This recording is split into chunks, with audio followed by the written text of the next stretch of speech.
to today's webinar, Best Online Strategies for Studio Producers. We're going to cover a lot of ground in this session today. But before we get started, I want to thank MJSA. This is part of the MJSA webinar series. We typically offer these webinars every third Thursday at 1 p.m. Eastern, and we've been doing this for a few years now. But during this crisis that we're all experiencing, MJSA wanted to bump up the schedule to every week, make every webinar free for the whole industry, and address topics that will help you both cope with the problems we're experiencing now and prepare for a future that's likely to look quite different than what we've been accustomed to. So thanks to MJSA for supporting this project and making it available to the industry. It is a gift. So now I'm going to switch from video on me to video on the slides. And I see there's one request for help. Just want to make sure everybody can see and hear okay. But I'll switch to the slides now. If anyone is still having technical difficulties, you might want to switch to a Chrome browser or a Firefox browser. And if that still doesn't fix it, look to see if the window for the presentation is being hidden behind perhaps an Excel spreadsheet or Facebook or something else. And finally, if you have a hard time seeing or hearing after that, we will be sending a recording out after the session to all attendees. And let me just let our one attendee know that. Okay, so let's get started. Lots of attention is being paid right now in the industry to what retailers need to do to survive COVID-19. But what about designers and studio producers and less traditional retail sellers? Today, we're going to focus specifically on digital strategies you can use to keep your business going during the crisis and during what is likely to be an extended recovery period. Now, if you are a retailer on this session, you're going to get lots of information that is extremely helpful to you. And I think you will see that I cover information that the typical, let's work on our website, let's work on online advertising and social media don't cover. But I do gear a lot of this chatter toward the studio producer because you're our focus today. So our agenda today is we're going to talk about some big issues, core issues, then move on to how you do online customer support and management and your email strategies, how to use video conferencing and meetings for selling. Then we will talk about your website, social media, and online advertising. Let's start by this is definitely my perception that this is not just a 4 or 6 or 10 week pause with life as the same as it was on the other side. I believe big changes are going to come of this. And some of those changes, like the discomfort with possessions over quality of life or the refusal to settle, those are fairly defining characteristics of millennials. And they were born both during 9/11 and then honed during the 2007 to 2010 recession. Those tendencies are now going to be escalated. Shopping, leisure time, and entertainment changes driven by technology advances over the past 20 years will now move even faster. The interest in protecting our climate and addressing climate change has been accelerating already, and the effects of shutting down entire cities has illustrated incredibly quickly how profoundly our human ways crowd out nature. So the desire to protect the planet just took a few large steps forward, and this perspective should be considered in your business. So some of the trends we've already had in place are going to be accelerated, and there will also be some changes that are distinctly related to this experience. Social distancing is likely to be something that we experience going forward, not just during the weeks where we're trying to flatten the curve. Shopping and buying behavior is likely to change. Style is likely to change. International crises like the one we're going through can only be related to events 80 years ago. You know, the World War II, the Great Depression, and World War I are the last time we saw crises of this magnitude.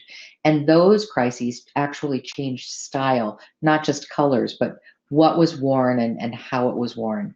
And I do believe we're going to have a prolonged fragile economy. So the way you do business and the things you know need to evolve because we're not going to be returning to business as usual. I want you to prepare yourself to learn new things. And it's a fairly common human reaction to resist learning new things, particularly if they seem difficult. In fact, it's such a common trait that we often confuse difficult with impossible. But learning the things I'm about to teach you is not impossible. It will take some practice and you will have to follow a few instructions, but you really can do this. So for today, don't try to imagine how to do everything I'm going to teach you. That would be overwhelming. Instead, focus on learning what is possible. Fill your mind with the options that are available to you. Your mind is this incredible assistant.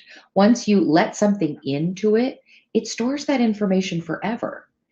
So once you know an option exists, it actually changes your thinking in profound ways, even if you haven't done or accessed the option yet.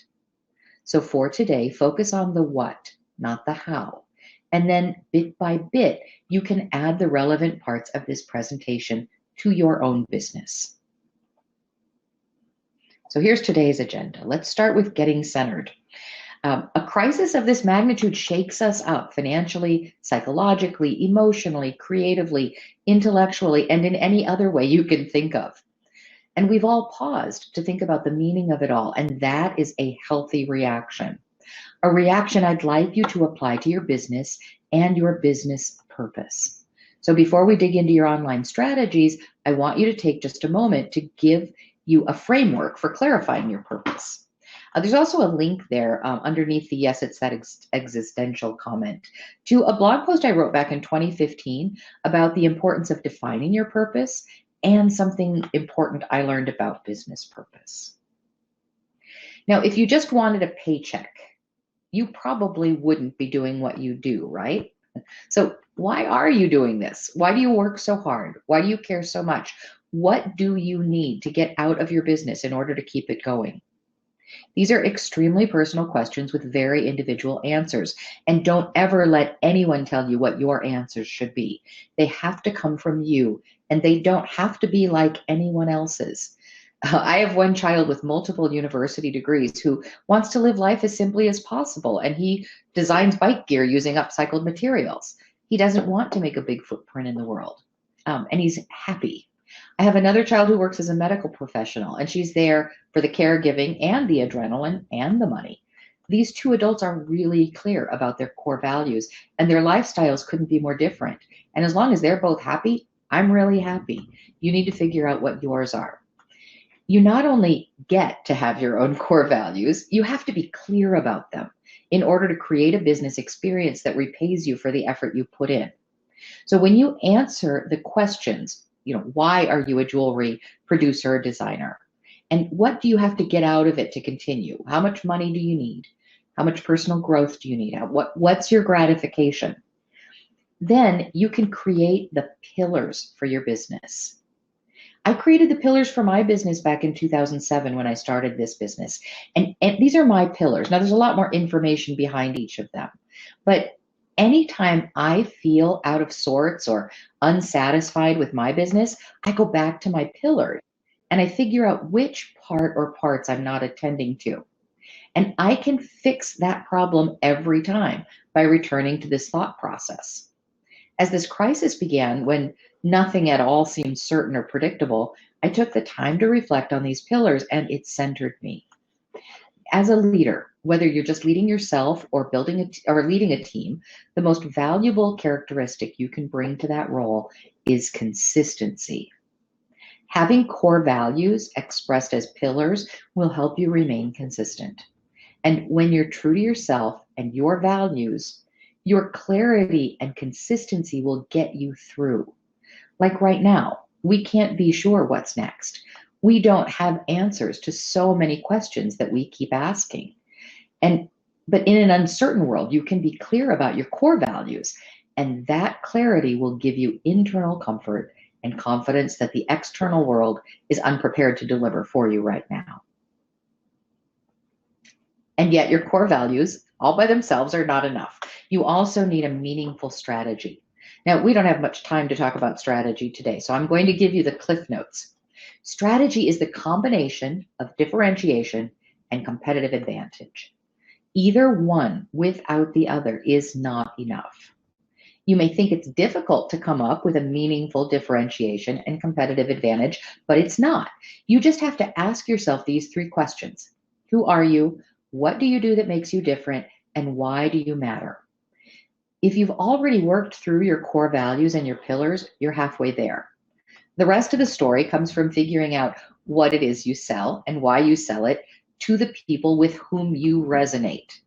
Remember, you don't need all the customers. You just need the right customers.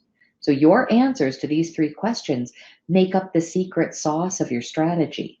And once you figure them out, you have a strategy, and that is where brand comes from. Your brand comes from your strategy and your core values. So you're going to build your business for your people based on your pillars and your strategy, your who am I and what do I do that makes me different and why do I matter? And then you're going to express those things through your design, messages, experiences, and connections. So let's start with your design. Your design does need to be differentiated. I'd like to channel Cindy Edelstein for a moment because she used to tell the designers at trade shows that they should be able to throw all their jewelry in the middle of the aisle, and she should be able to put each piece of jewelry back in the booth it belongs to, just based on design clarity. Design differentiation is important. Now, for jewelers who are doing all custom work or who are doing jewelry work as part of a retail store that carries a lot of other work, you may not be building collections. So the design differentiation is a bit different, but still, your work must be clearly your work. Bringing something unique to your custom jewelry will set you apart from other custom jewelers. So consider design carefully. But you can't differentiate on design alone. Your differentiation also has to come from the messages you share and the experiences you offer and the connections you make. So what makes up the secret sauce of your strategy is never just about what you sell. That's a mistake too many companies make. In the past, when business was slower and less competitive, it was a mistake you could afford to make, but you can't any longer. So what you sell is just one leg of a 3 or 4-legged stool. The other legs have to be made up of how you sell, how you service, your core messages, the ways you connect with your audience, and the quality of those connections. So for the rest of this presentation, we're going to talk about how you can use online tools to share your design, messages, and experiences and make meaningful connections your way with your people. Because you don't need all the customers, you just need the right customers for your strategy.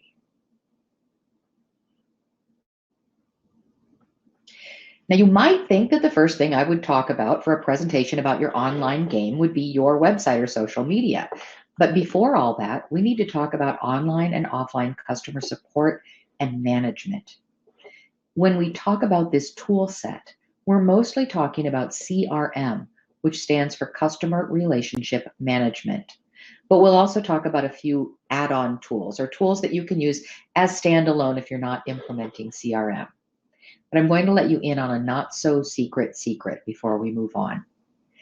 Most of the time that most businesses spend on social media is at least 70% wasted. Most business websites don't deliver anywhere close to what they should deliver. Why?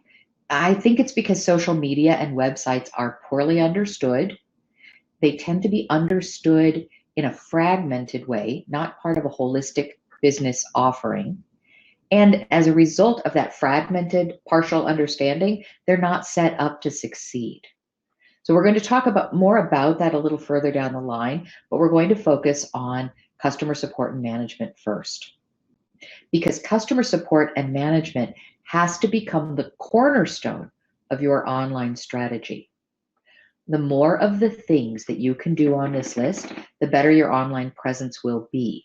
You're going to be able to keep your customers engaged and happy, and you'll be able to seize more opportunities. So let's start by talking CRM, which, as I said, stands for Customer Relationship Management. This is software that helps you manage interactions with customers and prospects, and it helps you see what's been done already. And even more important, it helps you understand what interests your customer and prospect base and helps you figure out what else they might want. It is an important foundation for your online game because it helps you put the customer in the center of everything you do. Customers don't want Big Brother. None of us want Big Brother. Yet customers sort of magically expect you to know what they need and what they want when they asked you about it last, and they want you to remember how much they're willing to spend. And being able to do this without hiring 3 assistants is important to them. It shows that you care, and it also saves them time. Now, for 15 years, we've been moving inexorably toward the day when the customer could operate in any channel they want, and the business could seamlessly recognize them and serve them. But the jewelry industry is a bit behind in this regard. So now we need to do some catching up because we're moving into a different world and a new normal. I don't want you to freak out. You don't need to do all of this integration at once. So just remember how you eat an elephant, which is one bite at a time. So let's step back for just a moment and talk about all the things you have to do related to sales and marketing. So in addition to designing and making jewelry, you have to manage your website and social media and your accounting. You have to make customer calls. You have to attend meetings. You have task lists and project lists, or your desk or bench are covered with Post-it notes. You have spreadsheets for managing your inventory or a little inventory control program. You have customer data that you have to manage. You're doing invoicing. You have email, and then all the other marketing and advertising and show and event planning. That's a lot of stuff you have to do for running your business, and most of you are doing it by yourself or with small teams. A CRM system lines all those activities up and integrates them and automates many of them. Now, different business types need different business management systems. So if you're a manufacturer and you're a sizable manufacturer, we'd be talking about MRP. If you're a retail store, we probably would be talking about a POS or a point of sale system. As a studio producer or independent designer, a good CRM system can provide most of the business tools you need all in one place. If you're a retailer doing a lot of clienteling, you need to integrate some CRM to your POS environment. If you're a manufacturer managing a lot of B2B clients, a CRM system can help you stay on top of all those different client requirements.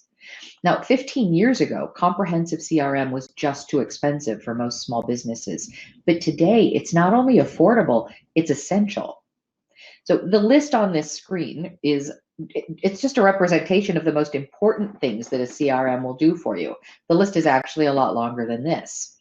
Now, a CRM system won't manage your inventory or costs, but most of them will integrate with small business appropriate ERP or business planning systems.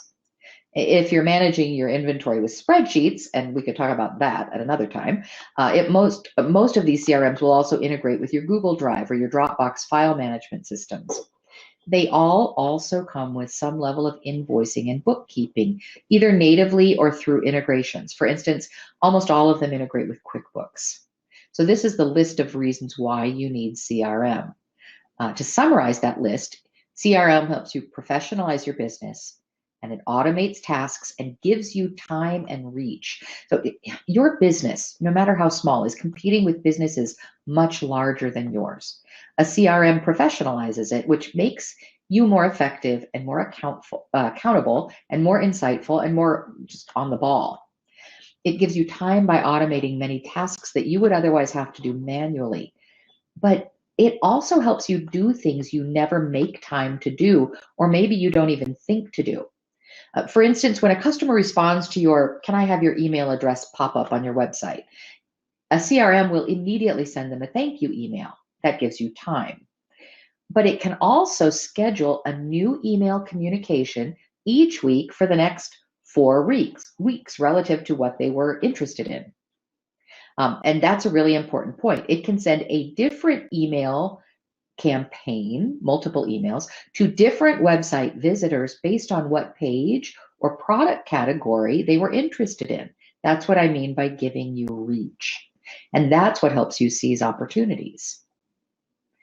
Wouldn't you love it if every email, every website chat, every SMS or text communication, every social media interaction, and every form your customers or prospects ever filled out could be instantly found just by going to their customer record? Can you imagine getting ready to call a customer, but before you call them, you pull up her record and you see what Instagram posts she responded to in the last month and what Facebook posts she commented on or shared. You read the website chat that she sent asking about a product. You can see which emails she read or which links in those emails she clicked on.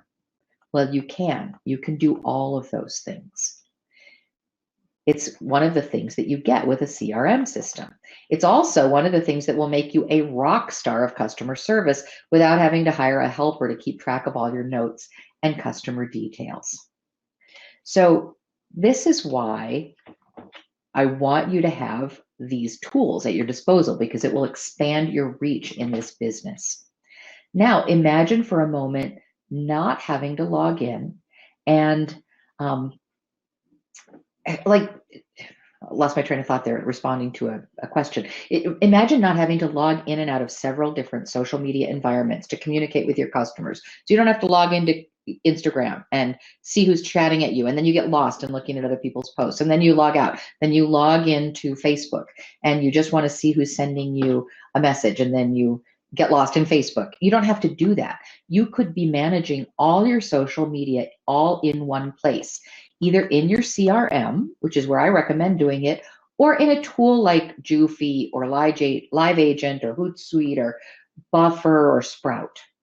Now, I prefer CRM for the social media dashboard integration activity. But if you can't commit to CRM right away, any of these social dashboards will help you improve your online customer service game.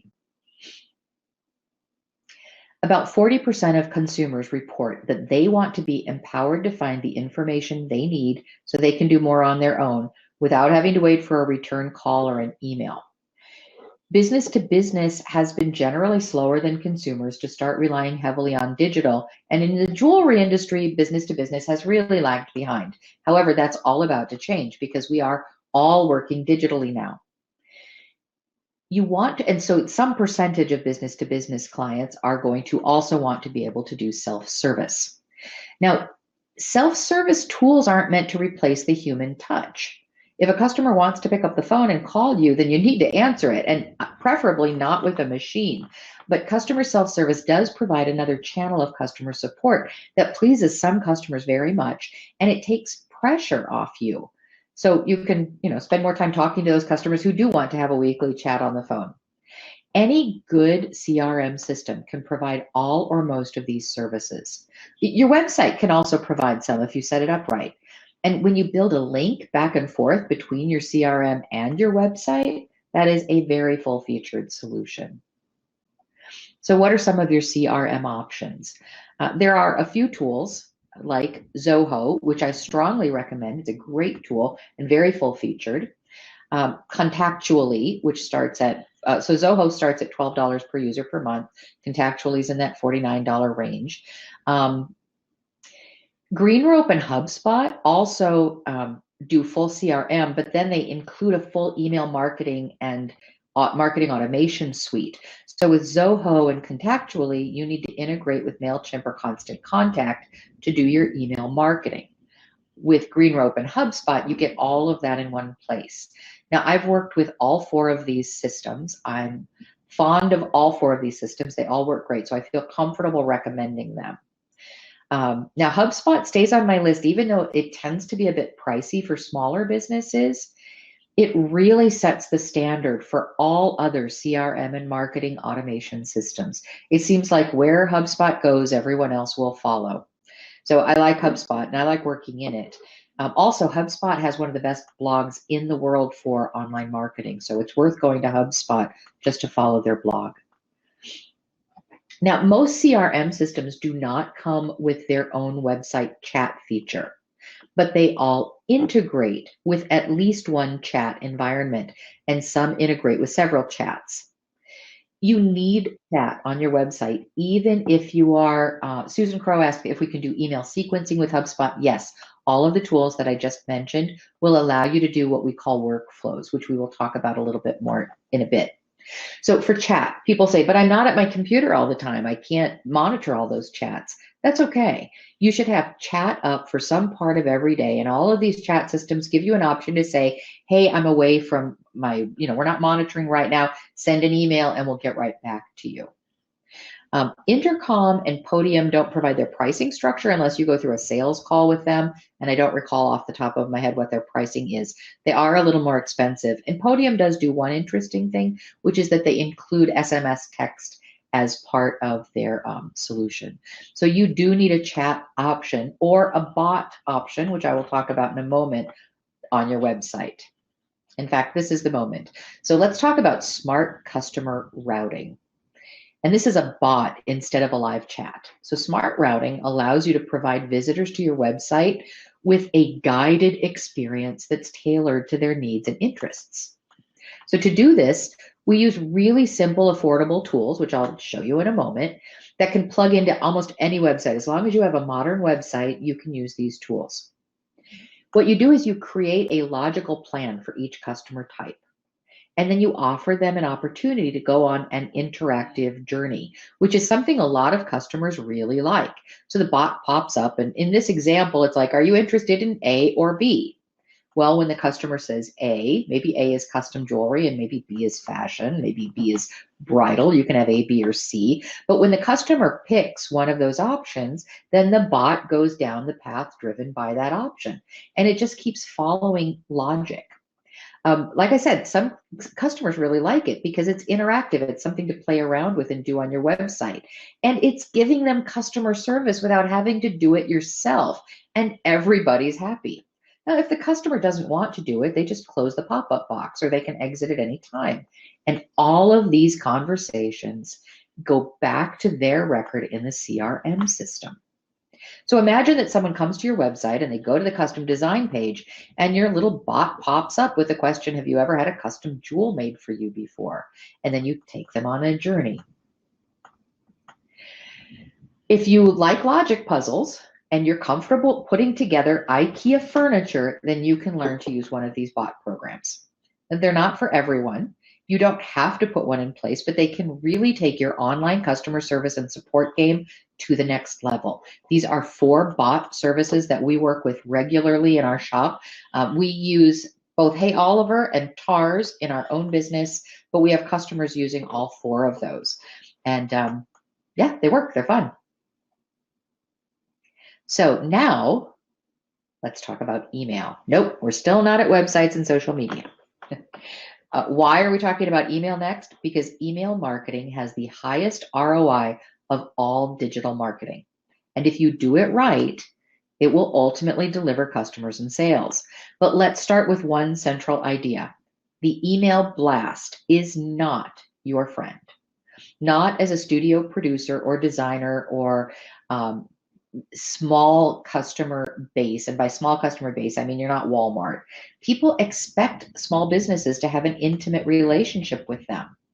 So it's important that you reserve email blasts for very limited use, like alerting all your consumers of an upcoming and should be rare, sale event.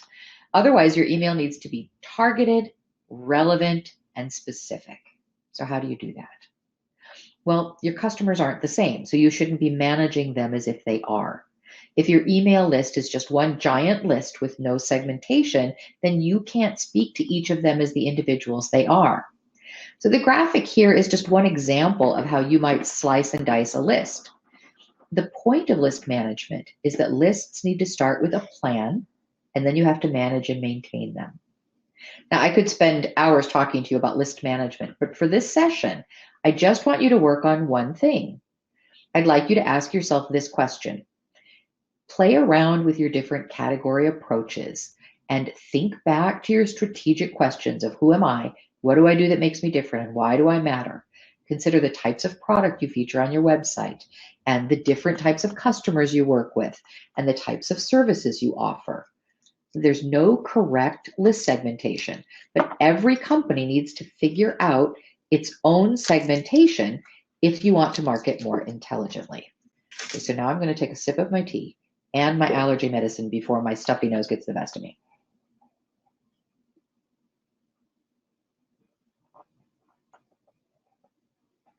So this is the beginning of your targeting. Now, targeting to a very narrow group of customers. Yeah, really, Wendy, I'm like sniffling all over the place. Targeting to a very narrow group of customers is a fantastic way to get very personal and still be very efficient. And for this one purpose of targeting small groups, I don't know of another tool besides Mailshake. So let me ask you a question. You can go into the chat box and answer it. Did you get a personalized message from me in the reminder to attend this webinar? We sent out well over 100 reminders to attend the webinar. Everybody that so part of it was limited by time, but part of it is limited by, I don't know all of you, but I know a lot of you. So I loaded up, if you watch this little video while I'm talking, I loaded up all of the reminders in Mailshake and crafted the main message, which was the reminder to come to the webinar at 1 o'clock. And then I went in and I pulled up each of the individual messages and put in a personal message real quick to everybody that I know. That's a fabulous way to target a large group of people and then personalize them. And because it came from my Gmail address and not the mail system, it's super personalized. Your customers don't know you've actually done a group email. It's powerfully personal and it saves you a lot of time. So Mailshake is something I strongly recommend to improve your email game. Drip campaigns, this is what Susan was asking about a little bit ago, are automated sets of emails that go out based on specific timelines or user actions. So they enable you to stay in touch with groups of people based on events like when a user signs up for an account or how often that user visits your site. You can do them within your CRM or your email marketing system, though most email marketing systems like MailChimp and Constant Contact, they're going to charge you extra for this functionality, but HubSpot and GreenRope, for instance, are going to do them within the CRM itself. So it's going to be part of your CRM cost. Oh my God, I don't know if you guys can hear this, but over the microphone, but it is just hailing outside where I am. Okay, you can also set up automation workflows in your CRM system that incorporate your social media communications and lead scoring. So you can say, okay, I get an email address off of a certain page in my site. Then I'm going to send them a promotional email automatically based on what page they were on. And then from there, we're going to find out if they actually click the link and go to the URL in the email. Then after that, we're going to, if they did, maybe we're going to add a note to their file. Maybe we're going to add a tag to their file. Maybe we're going to send them a tweet.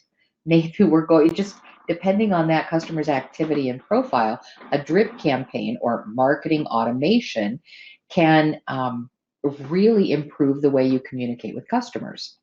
You do all your work up front with drip campaigns and marketing automation. So you sit down and think of a series of emails that you want to send to each group of customers. You do that thinking about your list segments. So what series of email would you want to send to a website visitor that's interested in custom jewelry? How many emails do you want to send them? How many days apart do you want those emails to be? Do you want them to make an appointment? What do you want them to do? Like, what are you trying to accomplish? Do you want them to make an appointment? Do you want them to come into your shop? And how would the custom jewelry series of email differ from the fashion jewelry series? Hey, I'm seeing a note here that someone can't hear me. Are you guys all able to hear me okay? With the storm raging outside, it makes me wonder. Okay, thank you. Not that I'm happy that one person can't hear me, but I'm glad the system hasn't broken down. You will often hear drip campaigns referred to as workflows, though there are other types of workflows besides email. There are sales workflows, there are advertising workflows. Marketing automation is just one more way to communicate more often without spending more time doing it. So this is the part everyone hates. A lot of people don't want to write email. I'm just going to send a note for people who can't hear. One thing we know right now is that internet speeds across the country are much slower because everybody's working from home instead of on business bandwidths.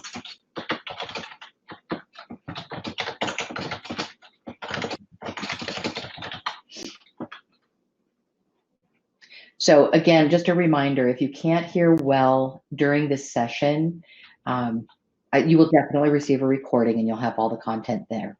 Okay, so back to writing email. You don't have to be a great writer to write email. The better your writing gets, the better it will work for you. And by the way, the more you write, the better you get. So sometimes you just have to start. You do have to spell correctly, and you do need to use correct grammar. These things are important. Did the screen share stop for you guys? Some people are seeing me and some people are not.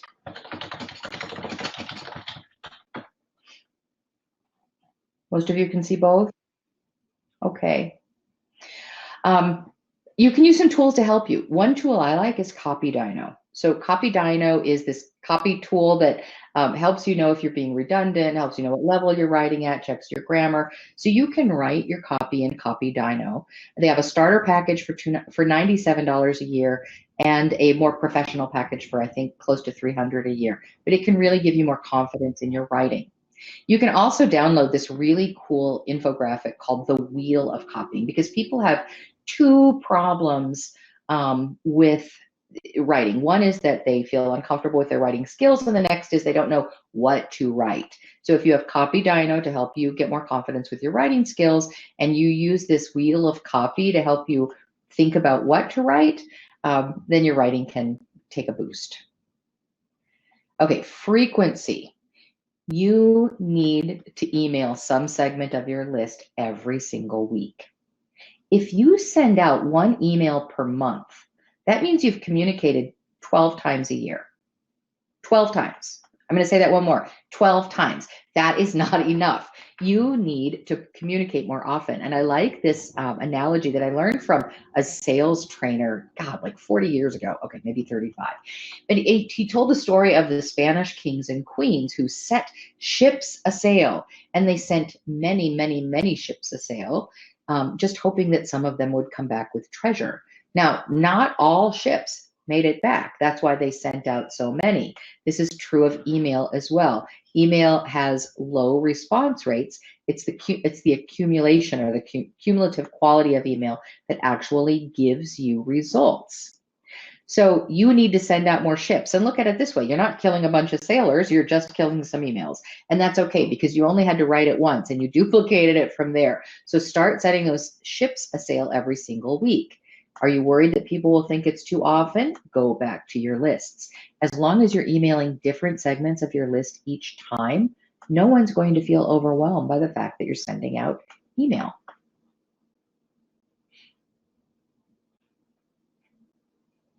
Okay, wow, I'm still not talking about websites and social media, right? And that's because you can get more selling done than ever before now that people actually know how to use their video conferencing systems. So with the changes that we discussed at the beginning of this webinar, people are going to be more open to this kind of work than ever before. Your online meeting system needs to be easy to access. If people have to go through a bunch of steps to use it every time, they'll get frustrated, and you will too. I love always-on systems. When I'm at my desk, I have my online meeting system on. If somebody wants to talk, they can actually knock on my door and I can let them in and we can have a quick chat. That's a really powerful selling tool. Also, you can set up your online meeting systems with dual cameras. So there's one camera pointing at your face. I do this all the time. I have a second camera. I don't know if you can see it. There's another camera right here that points sometimes at my desk. Of course, now it's probably going to knock it right off the shelf because of the way I pulled it. So you can set it up with dual camera, and then you can show people the jewelry that you're talking about. The system that we use for online meetings at my company is Vectera. I really like Vectera. It's really light in terms of its bandwidth use. It's inexpensive, and they're offering it all features free for all users until June 1st to help with the COVID crisis. So there's a link to check them out there. Okay, finally, we're going to talk about your website. Now, every social media guru and website development company is telling you the basics of how to do a website right now and what to do on social media. And I don't have any argument with the information they're sharing. I think it's easy for you to get a lot of good information on social media and websites. I just think that a lot of it is like selling you the bathroom fixtures when the rest of the house isn't even built yet. So for today, we're going to focus a bit less on website and social media behaviors and tactics, because you can get that from everywhere. We're going to focus more on the larger issues. The first thing I want you to know is that if you build it, they will come only worked for Kevin Costner and Field of Dreams. It does not work for websites. Building a website is no guarantee of actually doing any business. So what brings people to your website? Organic SEO, email strategy, yes, social media activity, if you do it right, and there's not enough talking about that, advertising and cross-channel promotions and package stuffers. So let's talk about how to bring people to your website. Your website is the foundation of all of your online and offline presence.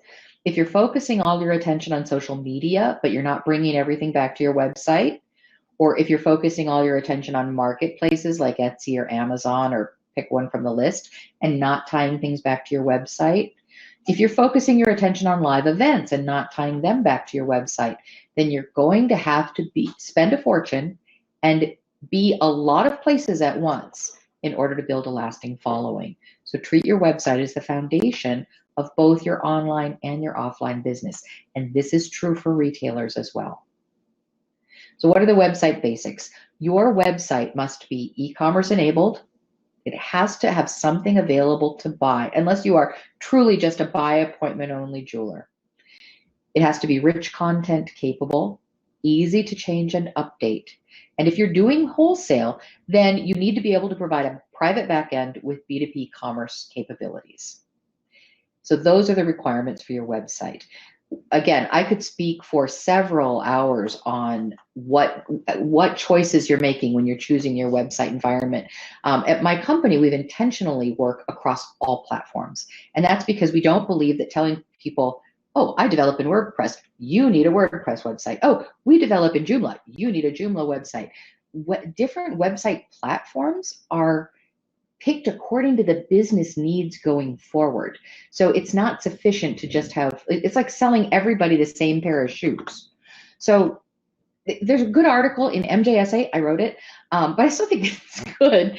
And they've made their article library available right now. So I've got a link to it there. And it talks about how to make choices between the different types of websites, whether you're looking at a Wix, Weebly, Squarespace type do-it-yourself website, or Shopify falls into that category as well, or whether you're talking about an open source like a WordPress, Joomla, Drupal, Magento, and whether you need more e-commerce or more content capable. That article will walk you through some of that. What you do need for your website is that it has to be highly flexible. It has to have a good managed cost of ownership. You have to be able to do a certain amount of your own self-service on it. You should not be entirely dependent on a provider. And you have to be able to analyze and monitor it.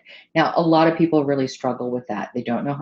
Google Analytics confuses everybody. There's also a link here to a great article on, it's basically Google Analytics for Dummies. It's by Moz, M-O-Z, which is a company that provides a lot of information on SEO. And I think you would get a lot out of that link as well. One point on your website, and it's about design. When I'm talking to jewelry industry people, I have to talk about design, because when it comes to your website, almost any website system that you use today is going to give a pleasing visual design. But when we talk about design in the website world, we're not talking about being edgy or visually different or, a totally different kind of visual than everybody else. We're talking about UX, user experience. So The most important design in your website is the design of the user experience, not the visuals. And a lot of time jewelry designers get all caught up in trying to come up with something that just looks so much like them.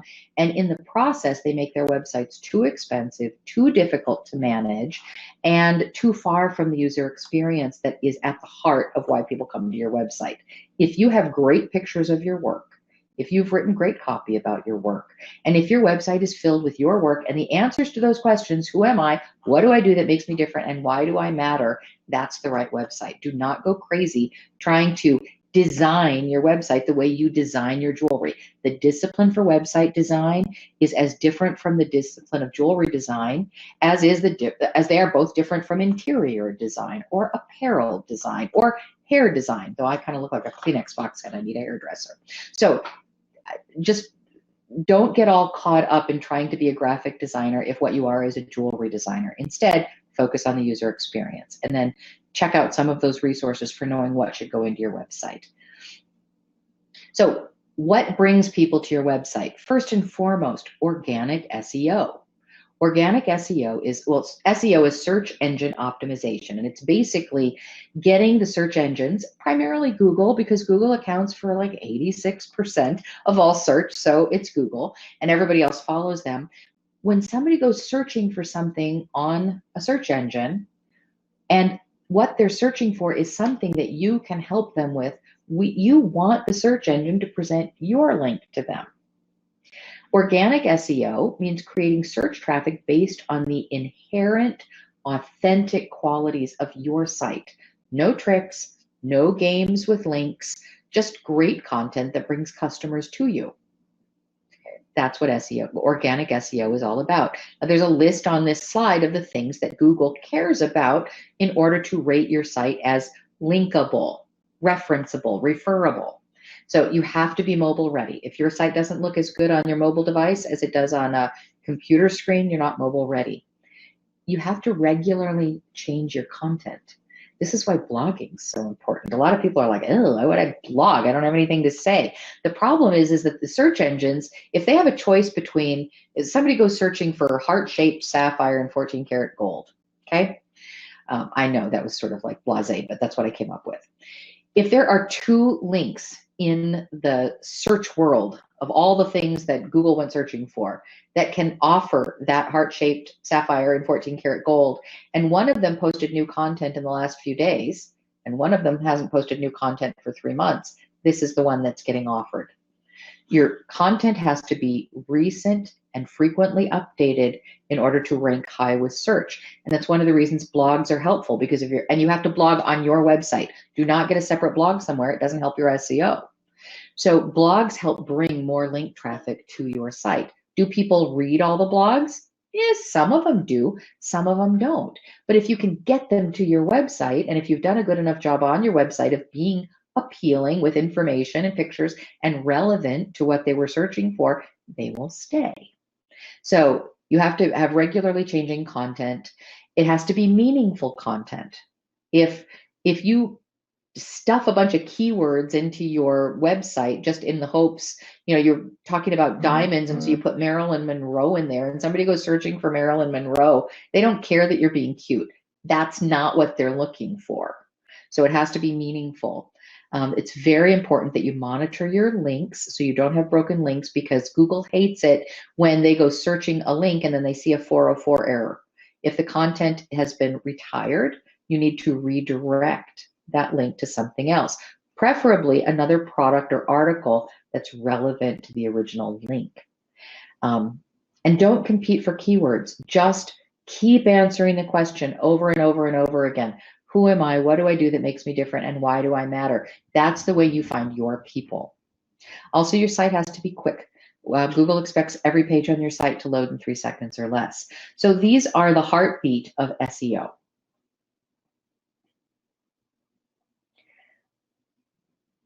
Oh, that was all I was going to say about website today. The big picture. How do you get people to your website is what I'm focused on. So let's talk about social media for a moment. Nearly all jewelry sellers, with rare exceptions, should not be treating social media as a sales channel. Social media is a prospecting channel. Now, there are some rare exceptions. You will hear about somebody selling jewelry on social media, but I can tell you as a person who consults for a lot of jewelers, it's not a sales channel. You will sell something sometimes. What should you be doing with your social media? Bringing people back to your website. You should be prospecting. That's where social media's big value is. So you need to post things with links to your website. That means you have a product on your website. You share that product information on social media with a link to bring them back to the product page.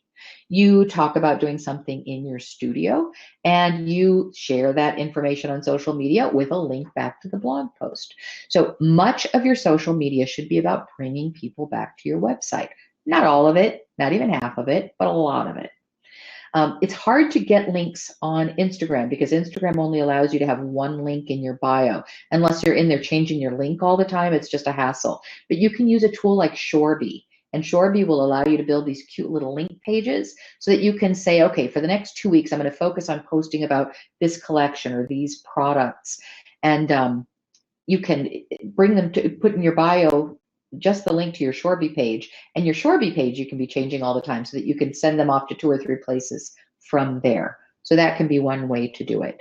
You don't necessarily get the direct Instagram to your website traffic from that, but you do get more meaningful redirection for your customers based on it. Social media, it's very important that you're having conversations. It's not enough to post. Please don't just keep posting pictures of product. You need to be listening for the conversations and engaging in them and having fun conversations. Show interest in your customers. It's called social for a reason. Also, please switch it up. Don't just show product pictures and it's not enough to say, okay, I stopped showing all my products on white. I'm going to show some of them on leaves and coconut. No, you need to show you need to have some posts that are using just text, some that are images of product in different configurations, as well as other things, your shop, what you're out looking at, whatever is interesting to who you are, what you do that makes you different, and why do you matter. And you also need to be posting some video, even if you're just doing it like this. That's really helpful. You can talk to your people that way, your people. Get personal. If you're going to be on social media, then you need to go beyond selling to people with posting pretty pictures of product. You also need to let them in on some of that, who you are, what you do that makes you different, and why do you matter. So these are things you need to be doing on social media. Oh, also, when I say switch it up, I'm not just talking about, it's nice to show some text, some pictures, and some videos. There are algorithms within each of these social media environments that actually start noticing, oh, look, Andrea mostly looks at things with long form text. Now we're just going to show her all long form text. Oh, look, Tiffany really only looks at things that have a picture. We're going to start showing Tiffany only things with pictures. Your audience has behaviors. The social media environment recognizes them and then starts allocating content that way. You cannot control your customers' behaviors. So you have to show more different kinds of content to make sure some of you is getting to all of them. So social media is for prospecting, for the jeweler, mostly. There are some things that you can do to do your online prospecting that you may not be thinking of. One of them is if you're doing social media advertising on Facebook or LinkedIn, these are the 2 best places for this suggestion, you can target through direct lists. You can actually upload your customer list into those environments and then run an ad against your targeted list. And what the social media environment does, regardless of whether they're one of your followers, is it says, here's an email address from the list. I'm going to go look and see if there's a user on this social media channel with that email address. I will now show the ad to that email address. That's a very powerful way to target people. If you're doing B2B, LinkedIn is the place to find jewelry business owners. Some of them are on Facebook, yes, but most of who's on Facebook tends to be store staff. So if you want to really communicate with business owners, LinkedIn is one place that you can get to them. When you do advertising, you should bring advertising back to a landing page. Running ads and then just sending people to the home page is a loss of opportunity.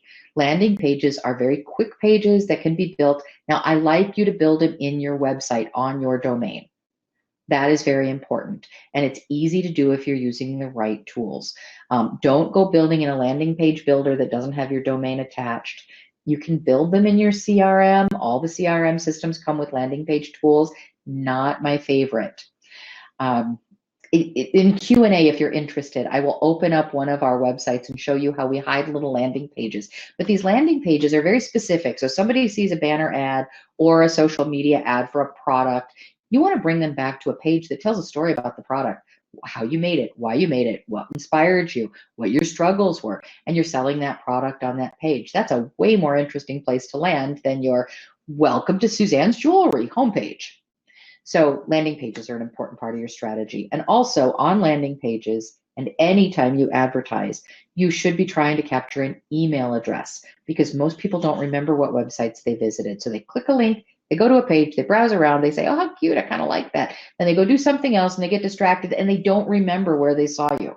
They don't remember anything about you. It's just this blur of products that they saw. You're not going to capture many emails. You'll probably capture about 2% of the visitors who've visited you. But 2% is better than 0%, right? And then you can build that email list. So that's how I want you to use your social media, is to bring people back to your landing page as a prospect tool, and to your website. Advertising. First of all, do not spend a dime on advertising if you're not prepared to measure it. And I said something before that's really important. I said that all this focus on social media and websites is like selling people bathroom fixtures when the house isn't even built yet.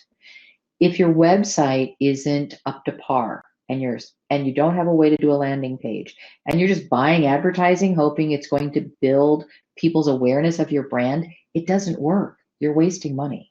So don't spend if you haven't put the foundation on your business. Don't spend if you can't measure. Banner strategies are not good for small producers. It's like just spitting in the wind and hoping it gets somewhere. But that's probably a bad analogy for right now. So don't pursue banner strategies. I can answer more questions about that in Q&A if some of you are using them or thinking about them. Do not play the Google Ads game before you do SEO optimization. If you're not fully optimized for SEO, Google AdWords is going to lose a lot of money for you. And if you're primarily B2B, in our industry, Google Ads isn't a great option. There are better ways to spend your money. And I mentioned before the importance of landing pages. And now finally, everything you do, whether it's shipping a product, make sure there's information that brings people back to your website. When you are at a show, when you are, I don't care what you're doing, put be back or bounce back type material in every box you ship. Everything should bring people back to your web presence and get them motivated to buy again. The time when most consumers are motivated to purchase is when they just opened your package. So you need to make sure you tie everything you do in the physical world back to your digital world presence. Right now, what can you be doing? Well, you should be doing check-in calls with your customers. It's not a great time to sell, sell, sell. And I know people are out there offering sell, sell, sell. Monitor this day by day, see what the mood feels like, but checking in with customers and maintaining your connection with your customers is probably your better long-term strategy. But pay attention, they are your people, and if your people are buying, by all means, sell to them. Go with positive, entertaining social media. Again, don't be tone deaf, listen for the feeling out there. Now's a really good time for you to learn all this stuff. So invest in your time for learning, invest in time to design. It is a great time to improve your website, and it's a great time to clean up your shop. If you've got a bunch of inventory that's sitting there dead, now's a good time to decide how you're going to get rid of it when you can, or what you're going to design it into to make sure you can sell it when this is over. It's also a really important time for self-care. Don't underestimate the psychological impact of the mass trauma we're experiencing. Yes, it's a great time for learning, and yes, it's a great time for doing something new, but you know what? It's also a great time to just sit down and drink a cup of tea and give yourself a break and ponder the meaning of life. Hopefully we will never have this experience again in our lifetimes, but there's something to be learned from it. So some quietness is also perfectly appropriate. When you are working, set a schedule, get dressed, put on your makeup, put on your jewelry. If you're a guy, comb that beard, feel ready for work when you are working. Get into your jammies when you're done working. Also, a fun project I did with I manage a company in Italy, and one of the things, and so they've been in isolation for several more weeks than we have. And it does get kind of overwhelming. And so what we did was we did a fun team building exercise where we created a list of just 100 things we wanted to do. 100 things we could do at home, not necessarily self-improvement, because if you're just all focused on self-improvement right now, you might get exhausted. But 100 books we wanted to read, makeup tips we wanted to try, makeup videos that we never felt we had time to watch. Okay, it was all women on this particular call, and we were drinking. But just 100 things that you can think of that would be fun and engaging. And sure, some of them can be learning, and some of them can be self-improvement, and some of them can be work, but some of them should just be fun. But if you have this list of things that you would like to do or try, the time goes by a little bit faster. So that was the information I had for you today. And now I'm happy to do questions and answers for as long as you like. And I see I do have some questions here. Okay, so Susan's saying she has some product URLs that need fixing. And if she fixes them, will they become a broken link? What we do is we do something called link redirection. Now, depending on what system you're using, if you're using Shopify or WordPress or Joomla, you can actually use a redirect tool that's right inside the system. Sometimes you have to do the link redirect with a plugin to the system. So you can go look at what your extensions or plugins are for the system you're using and look for a redirect tool. And you can say, okay, I used to sell this product. I don't sell it anymore. Here's the product that's most like it. The old URL for the old product is this. The new URL for the new product is that. And then the system redirects people intelligently based on that. There are also tools you can go to online where you just say, check my broken links, and it will give you a whole list of your broken links. Can you do a landing page on your website or somewhere like on MailChimp and bring it in? There's no real way to do like take an email from MailChimp and turn it into a landing page. You can make your MailChimp emails available as a web page, but that won't be the same as a landing page. So I recommend building the landing page within your website. And let me see if I can kill this screen share. And I'm going to open up a different screen share. I'm not multitasking well here. I'm blaming the allergy meds. Also watching to see if you guys have other questions for me. So I'm starting my own business while having a full-time job in the industry. I don't want to get in trouble. So particularly LinkedIn is tricky, no? Yeah, LinkedIn can be tricky if you're starting your own business, but your boss isn't aware of it. Honestly, there's no such thing as hiding anymore. Transparency is probably your best option, but if you're going to be online, then there's a really good chance somebody's going to figure out where you work, that you're doing this business. So I don't know how to tell you how to navigate it quietly, because we've just learned that everything online gets found. Let's see, what's the difference between a landing page and a home page? So a landing page, okay, so I'm going to bring this up real quick. Let me go to here, and I'm going to share my screen. I'm just going to show you on one of my screens because I don't have any permission from any of my customers to show their landing page screens. Okay, so this is just a website, Works World, where we aggregate all of our different brand sites for things that cut across all our brands. And this is just like the home page of that little brand site. And then down here in the footer, I hope you can see this, next to follow us, do you see how the hand is suddenly showing up? So it's an arrow and it's a pointer. And then I scroll down and I find this little hidden link. We bury hidden links in all the websites we build like this, in all the different technologies we use. And now here's a little landing page directory. And we just give a message to people because people find your stuff on the website, even if there's no navigation to it. So there's no menu to this. This is a hidden link, but you know, it is our secret links page. And so we just acknowledge it. So we did a webinar the other day for FIT students. And so, or no, it was a sign up for FIT students. So here's a landing page. So FIT students wanted to sign up for something. And we wanted to thank them for signing up. And then we sent them to this page rather than just a little thank you note. Now, they can still see everything else that's happening in the brand site. They can use the rest of the navigation. And then there's a landing page. I don't know if I have any sales-based. Here's the supply chain surveys. So with MJSA and Atlanta Jewelry Show did a supply chain survey when COVID first started. We sent them to this thank you page.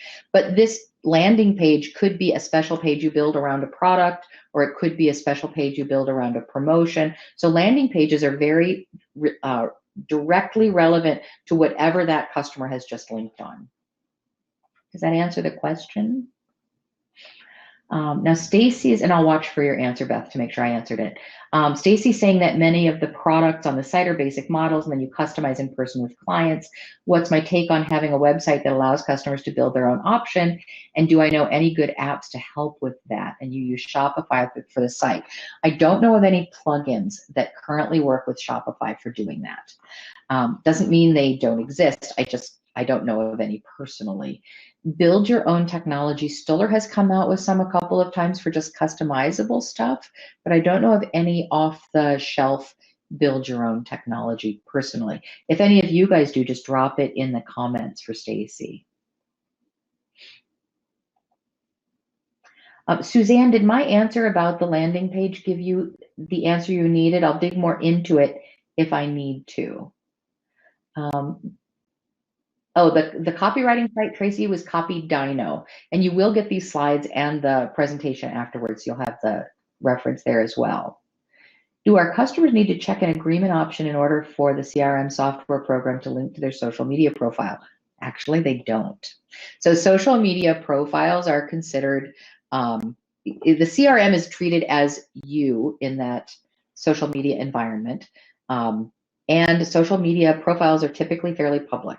So the CRM can actually see the activity if that customer is choosing to respond to your page's posts, then the CRM can see it. So it's not so much that your CRM is going to follow their profile. The CRM is going to log everything that customer does against your social media profile.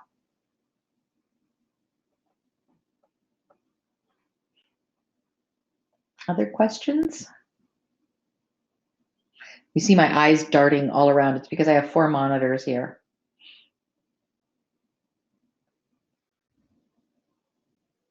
So a landing page is a page that you build to give a very specific message to your customer. So it's kind of like if you said to someone, I'm trying to think of a good analogy to help you with it. So say you have a store in the mall and you invite the customer to visit you, and they come to the mall and they get to the main mall doors, not your doors. And then you say, oh, I'm going to take you on a tour of the mall. That's like taking them to your homepage. And they say, I really just kind of want to go to your store. Let me show you the mall first. And they're like, I just kind of want to get right to the store. No, I'm going to show you first. Let's look at the first floor of the mall. Then let's look at the second floor of the mall. So when you bring people back to your homepage, so somebody clicks a link for a particular, they're looking, again, for that heart-shaped sapphire, or they're looking for custom design, or they are looking for a specific type, they're only looking for bridal, or people are looking for specific things when they go do searches on Google. They're not looking for the mall. They're not looking for your homepage. When they click that, and particularly when it comes to advertising. So when you go on Facebook and you run a Facebook ad, you're not just doing a general ad for your jewelry store or your jewelry business. You tend to be doing an ad about an event you're going to do, a round table that you're going to do, or a trunk show, or you're promoting a flash sale, or you're promoting a new collection. You don't want to bring them back to the homepage. The homepage tells your whole story. You want to bring them back to a landing page. You want to land that advertising clicker on a page that talks specifically about that ad. That's the difference between a landing page and a homepage. Does that help?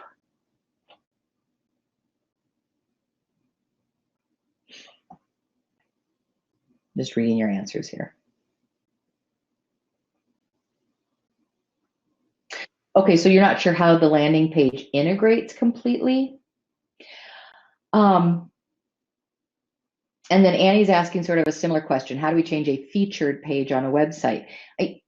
You can't really do a featured page on a website. You can link any social media post or any ad to any URL you want to link it to. That could be your homepage, though I don't recommend it. That could be a specific product page. It could be a product category page. If you do a blog post about an upcoming event, it could be that blog post. Some people will treat a blog post as a landing page. So a landing page is specifically where a person responding to an ad or getting a thank you for taking an action lands after they click on the ad or do the action. That's all it means for landing page. I'm a fan of creating lots of landing pages within your website on your domain so you get the SEO benefit, and so they will be within your website and they can look around after that. Now, early landing page logic was not designed for the fine jewelry industry. It was designed for people selling things at much lower price points and for the software industry. And on those landing pages, there wasn't even any navigation. You didn't want, so the idea was to get them to the page and then keep them on that page until they either purchased the item or signed up for the email list or made a commitment for signing up for the software. So they were very rigid structures that like forced the customer to only focus on the one message that was being advertised. And landing pages of those types, we still use them for other customers in other industries. Sometimes they're very useful, but for jewelers, I don't think that original landing page or pure landing page strategy works because you're not going to convert someone to buy an expensive piece of jewelry on the first visit. So for the jewelry industry, we've adapted our concept of landing pages to say, this is a page where we tell a big story about the thing they clicked on. When the sale is over, do you take the landing page down? You can. Now, I happen to like just changing the headline on the landing page to say, oh no, you missed it. Sign up for our email list and you'll know when the next sale is coming.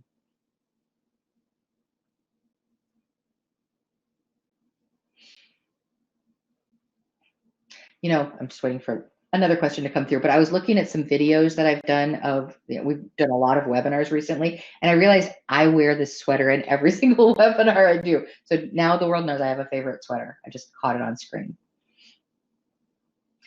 Our landing page is hidden in your website. I'm not sure. Okay, so Ellen, on a website, you have navigation. So you have at the top of the website, your home page, your about page, your shopping pages.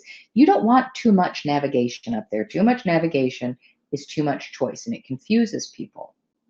So when you're creating all this other content and it may be just specific to one ad, like we have a customer, he sells to almost all the jewelry stores in the industry. He's doing promotions all the time. We create new landing pages for every single promotion. They don't need to be in the navigation. They don't need to be on the menus. They don't need to be a side menu. We don't like to retire them. Like I just said to Susan's question, it's kind of fun to go in and change the headline and just say, oh no, you missed it. So if somebody does click that link later, it's not a broken link. It can encourage them to sign up for an email, but we do tend to hide the landing pages on the site. And that little hidden trick I showed you was just how we find our landing pages when we need to see what landing pages we have to work with in a given site. Also, we often reuse landing pages. So we create a landing page for a promotion, and then 3 months later, we decide to do the promotion again. We update the landing page and it's still live. Would love to see me wearing rings. I talk with my hands and it's great. Oh, okay, so I woke up feeling puffy today. I've been feeling puffy for the last few days. I think this is because I'm cooking all the time. So I usually have 4 or 5 rings on and all of them felt like tourniquets today. So the link to put, the app to put links in Instagram is Shorby, Shorby. Thanks, Sherry. Yeah, on that works.world site I showed you, there is a link in the navigation, not hidden, for webinars, so now you can go find all our hidden links. And it will tell you what the webinar schedule is for the next few weeks. Okay, so yes, HubSpot does offer a CRM for free. It is the most limited version of their CRM. So in that particular free version, you can add your customers and you can start seeing what it's like to manage customer records. But all the rest of the stuff that I showed you today, where you get into email campaigns and connecting to social media and marketing automation and workflows, that doesn't come in the free version. $350 a month is scary because that is expensive. It's a great tool, but you're probably better off, like a lot of people will use Green Rope. It's half the price of HubSpot. It's not as sexy. Like HubSpot has a very sexy user interface. Green Ropes is much more bare bones as an interface, but it does all the things that HubSpot does. So I like Green Rope a lot. It's just, it doesn't look as pretty. For those of you who are price sensitive, you might want to start with Zoho. Zoho is a great tool. And you can connect it to your existing, most of you are probably using MailChimp or Constant Contact. So you can link it to one of those and you can start doing those things. And with Zoho, now, if you start doing all of these things, you will probably end up spending $350 a month. And it will be worth it because you'll be getting more than that value back. But with Zoho, you can do it modularly and just add a piece at a time. Let's see, did I miss any questions?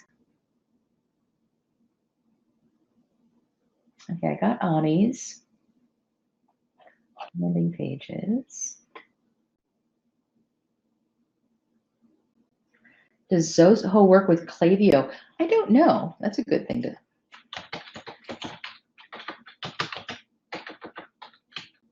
Oh, I can't type all of a sudden. I'm trying to type Zoho Klaviyo integration and it's not happening for me. The other thing that you can do is, yes, you can automate your business workflows with Zoho and Klaviyo. There's also a way to integrate many systems together, which is called Zapier, Z-A-P-I-E-R, and you can build integration links between things. And it looks a little complicated at first, but again, if you like logic puzzles and you can put together IKEA furniture, you can use Zapier. Thanks, Beth. You be well too.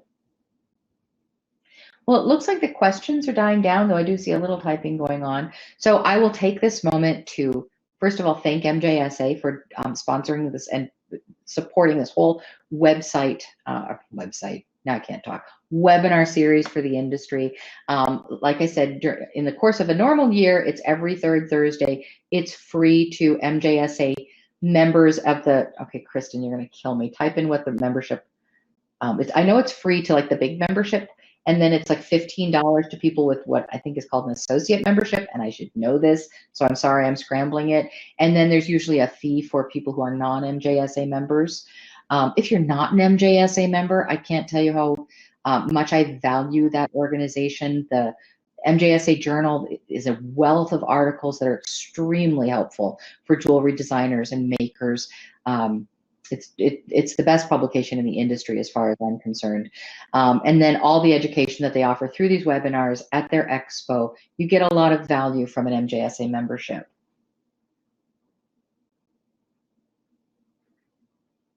Let's see. So anyway, I'm looking to see if there's more questions. So anyway, a little perforated here. Thank you very much to MJSA for making this series during the crisis available to everyone and facilitating it being done every single week. We have some really fun ones coming up. Next week, we'll be talking about jewelry history and how jewelry styles and materials have changed in past crises. So we're going to look at 19th and 20th century big crises like World War I, World War II, the Depression.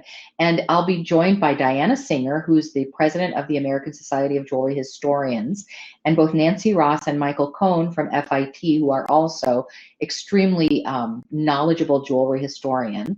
And we're going to talk about what's happened in the past with jewelry styles, so you can start thinking about how to work some of those ideas into your own design language, because things are going to change, and it's good to know historically the kinds of changes jewelry experienced.